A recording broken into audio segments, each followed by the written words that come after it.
I am so thrilled to have Anna Lozano on the Venture Love podcast today. Anna is a multifaceted entrepreneur who thrives on adventure, creation, and service. She co-founded and recently sold Love Powered Co., an affirmation company that brings mindfulness, connection, and gratitude to women and families around the world. She's also a wife and mama who lives in Canada.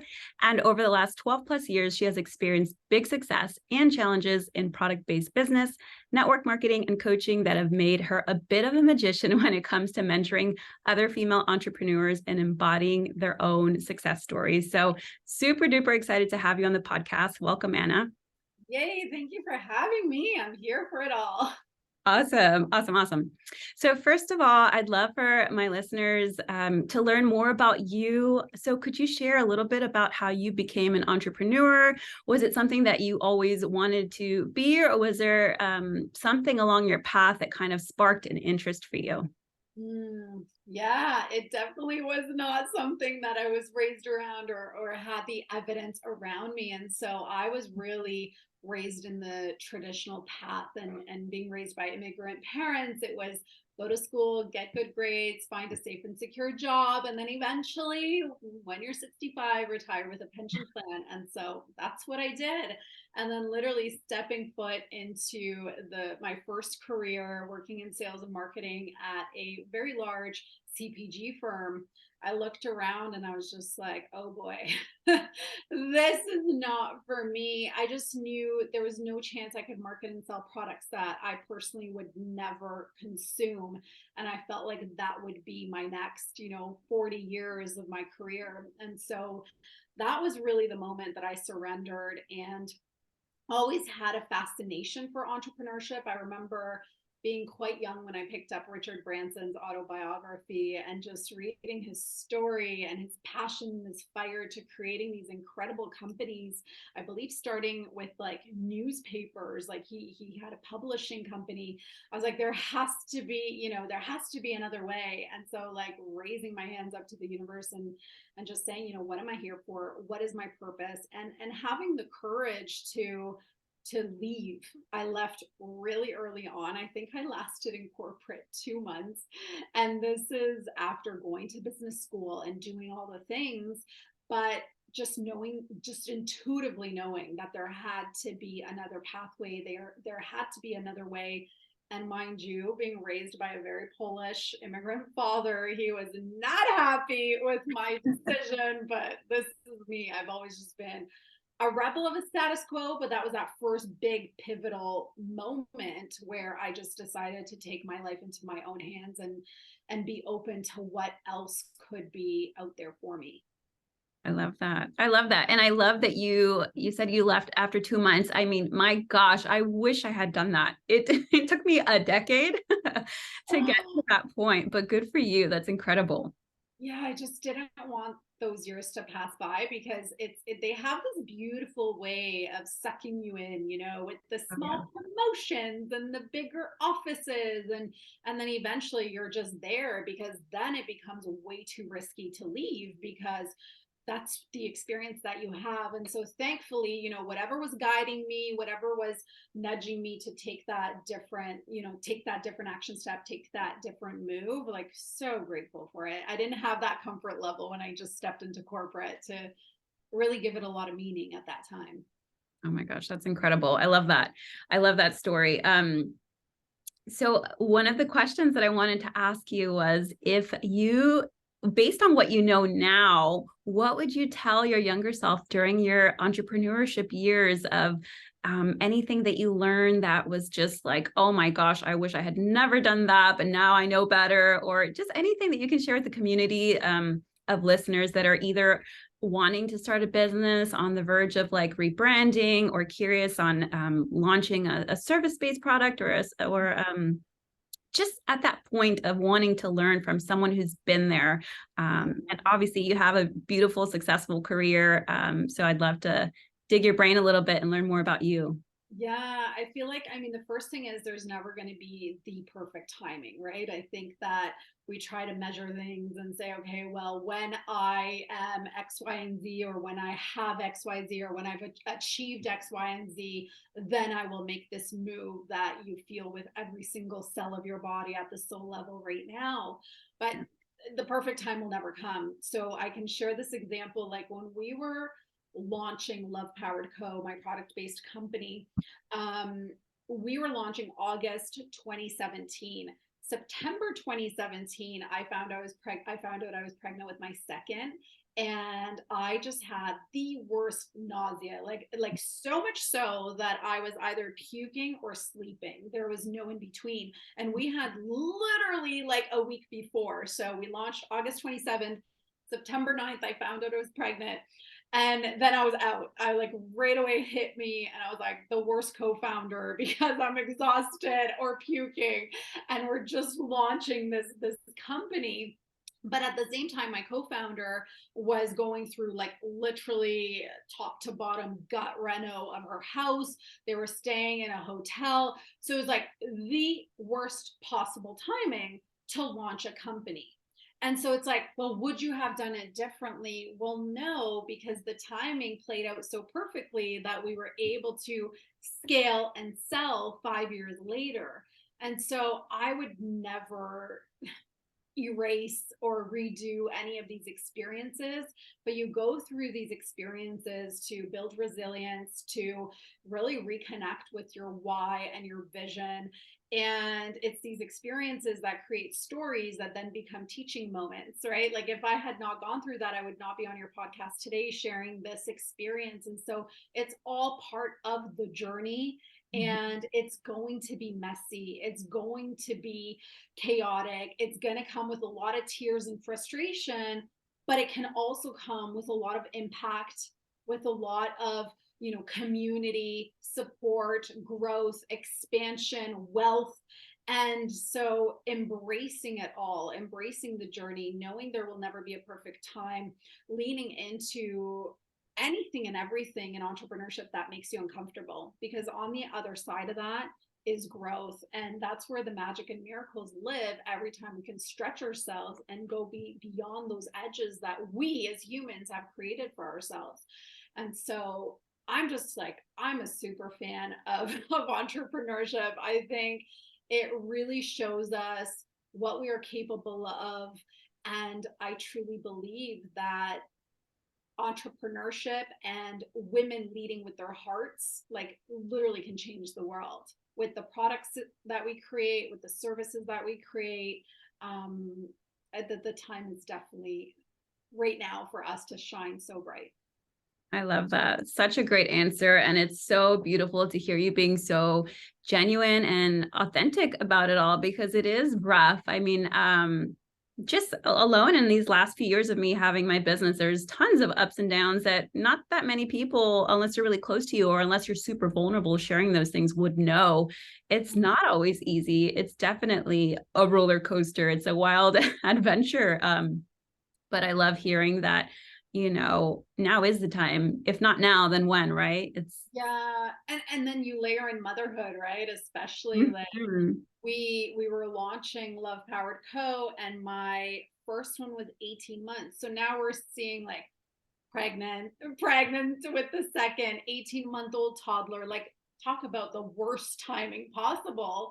But from like a business perspective, it was the best timing because mindfulness was just on the rise. And so we were literally able to be a part of this growing industry, this space of mindfulness that was just in the early phases. And so when we talk about timing for our business, it was literally the best timing to launch a company like that.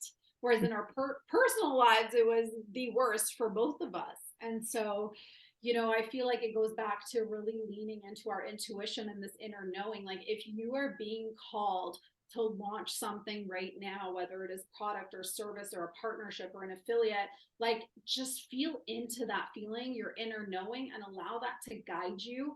And even if you don't know the whole vision, if you don't know the whole plan, like take that next step.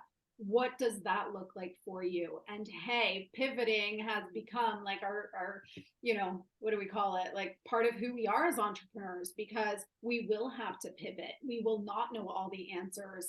We just simply figure it out. And that's why I love Marie Forleo. Like, everything's figure outable. It is. That's the part of entrepreneurship that really we need to master, is just figuring shit out. Mm-hmm. I love that. That's so, so true. I love it. Every time I talk to you, I feel like I always get like juiced up and energized. It's so nice chatting with you. I'm so excited for everyone to listen to this episode. So talking about motherhood, as you know, I've got my teething almost 10 months. I can't believe he's almost 10 months. It's crazy how fast time flies, but he's almost 10 months. And whenever I talk to any mamas who are business owners, entrepreneurs, I love digging their brain and asking them, like, what works for you. I was checking out your website and your Instagram, and I see that you love cold plunging. I think that's what you call it. And I'm like, oh my God, that sounds so cool. I mean, I'm assuming that's one of the ways you stay so like high vibe and energized. But yeah, do you mind sharing a little bit more about that? Or if there's anything else that you would recommend for other mama entrepreneurs to just help keep them as together as we can be, right? Because stuff, Right? it Oh gets gosh. rough. I'm such a huge fan of tools. And this is why, I've always surrounded myself with tools and created a product-based company because of the tools that I desire to have in my own life. And so, having those things I can share, for me, it's like, what am I, like, what is in my toolkit that can raise my frequency? Because the way that my belief system works is that we are all energy, and my energy is boomeranging out into the universe no matter what. And so everything that I desire and more right now is living in the quantum realm. It just is. And as I give intentionality and intention to the things that I desire through my thoughts and my feelings and my words, well, I can manifest those things into my life. And so I am not able to do that as easily and efficiently if I'm not vibrating at an elevated frequency. Now, this is a huge disclaimer. This is not about bypassing, low frequency emotions, or about not having a human experience, because hey, we're all going to have bad days, but it's having that conscious awareness to say, right now, I'm going through a bad moment, and here are the tools that I am going to leverage in order to elevate my frequency, knowing that no matter what, it's being emitted out into the universe. And so as our frequency goes out, it is boomerang back to us with people, experiences, opportunities, results, things, whether we like it or not. So we get to choose. Are we attracting the shit we want or the shit we don't want? Right? We can consciously create this. It's quantum physics. And so for me, having those tools is so important. And so getting out in nature, just going and breathing fresh air. It's why we decided to live in British Columbia, because it is surrounded by nature.